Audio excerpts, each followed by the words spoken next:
ಒಬ್ಬ ಗಂಡು ಇನ್ನೊಬ್ಬರ ಹೆಂಡತಿಯನ್ನು ಬಯಸುವುದು ಎಂದರೆ ಅದು ಯಾವುದಕ್ಕೆ ಸಮಾನ ಗೊತ್ತಾ? ಇದ್ರ ಬಗ್ಗೆ ಒಂದು ಸಣ್ಣ ಕತೆ ಹೇಳ್ತೀನಿ ಕೇಳಿ. ಒಂದು ಹಳ್ಳಿಯಲ್ಲಿ ಒಬ್ಬ ದೊಡ್ಡ ಗೌಡ ಇರುತ್ತಾನೆ. ಅವನಿಗೆ ಹೆಣ್ಣು ಮಕ್ಕಳ ಮೇಲೆ ಒಂಥರಾ ಕಣ್ಣಿರುತ್ತೆ. ಒಂದು ದಿನ ಈ ಗೌಡ ಊರಿಂದ ಹೊರಗೆ ಹೋಗಿ ಬರುತ್ತಿರುವಾಗ ಅವನಿಗೆ ಬಾಯಾರಿಕೆಯಾಗಿ ಒಂದು ಮನೆಯ ಬಳಿ ನಿಂತು ನೀರು ಕೇಳುತ್ತಾನೆ. ಆ ಮನೆಯಲ್ಲಿ ಒಬ್ಬ ಸುಂದರವಾದ ಹೆಣ್ಣು ಮಗಳು ತನ್ನ ಗಂಡನಿಗೆ ಊಟ ಬಡಿಸುತ್ತಿರುತ್ತಾಳೆ. ಈ ಗೌಡ ಹೊರಗಿನಿಂದ ಕುಡಿಯಲು ನೀರು ಕೊಡಿ ಎಂದು ಕೇಳುತ್ತಾನೆ. ಆ ಸುಂದರವಾದ ಹೆಣ್ಣು ಮಗಳು ಮನೆಯ ಒಳಗಿನಿಂದ ಒಂದು ಬಾಟಲ್ನಲ್ಲಿ ನೀರನ್ನು ತಂದು ಗೌಡನಿಗೆ ಕೊಡುತ್ತಾಳೆ.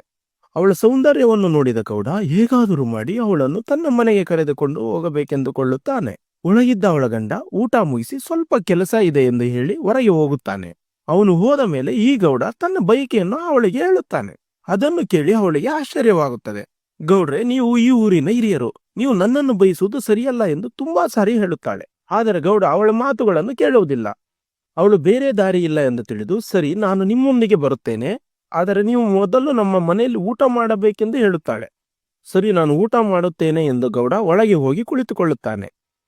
ಊಟ ಮಾಡಲು ಅವಳು ತನ್ನ ಗಂಡ ತಿಂದಿದ್ದ ಎಂಜಲು ತಟ್ಟೆಯನ್ನು ತಂದು ಗೌಡನಿಗೆ ಕೊಡುತ್ತಾಳೆ. ಅದನ್ನು ನೋಡಿದ ಗೌಡ, ನಾನು ಈ ಊರಿನ ಹಿರಿಯನು, ನನಗೆ ನೀ ಎಂಜಲು ತಟ್ಟೆಯಲ್ಲಿ ಊಟ ಬಡಿಸುತ್ತೀಯಾ ಎಂದು ಕೋಪದಿಂದ ಬೈಯುತ್ತಾನೆ. ಅವಳು ನಗುತ್ತಾ, ಗೌಡ್ರೆ, ಬೇರೊಬ್ಬರು ಮದುವೆಯಾದ ಒಬ್ಬ ಮಹಿಳೆಯನ್ನು ನಿಮ್ಮವಳಾಗಿಸಿಕೊಳ್ಳಬೇಕೆಂದುಕೊಂಡಾಗ ನಿಮಗೆ ಅದು ತಪ್ಪಾಗಿ ಕಾಣಿಸಲಿಲ್ಲ. ಆದರೆ ಎಂಜಲು ತಟ್ಟೆಯಲ್ಲಿ ಊಟ ಮಾಡುವುದು ಮಾತ್ರ ನಿಮಗೆ ಯಾಕೆ ತಪ್ಪಾಗಿ ಕಾಣಿಸುತ್ತಿದೆ ಎಂದು ಕೇಳುತ್ತಾಳೆ.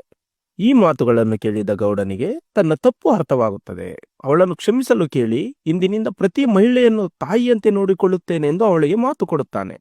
ಈ ಗೌಡನಿಗೆ ಅರ್ಥವಾದಂತೆ ಈಗಿನ ಕಾಲದ ಹೆಣ್ಣು ಮತ್ತು ಗಂಡು ಮಕ್ಕಳಿಗೆ ಅರ್ಥವಾದರೆ ಚೆನ್ನಾಗಿರುತ್ತದೆ. ಬೇರೆಯವರನ್ನು ಬಯಸುವುದು ಎಂದರೆ ಇನ್ನೊಬ್ಬರು ತಿಂದು ಬಿಟ್ಟು ಹೋದ ಎಂಜಲು ತಟ್ಟೆಯಲ್ಲಿ ಊಟ ಮಾಡಿದಂತೆಯೇ. ಈ ಕತೆ ನಿಮಗೆ ಹೇಗೆ ಅನಿಸಿತು? Download ShareChat.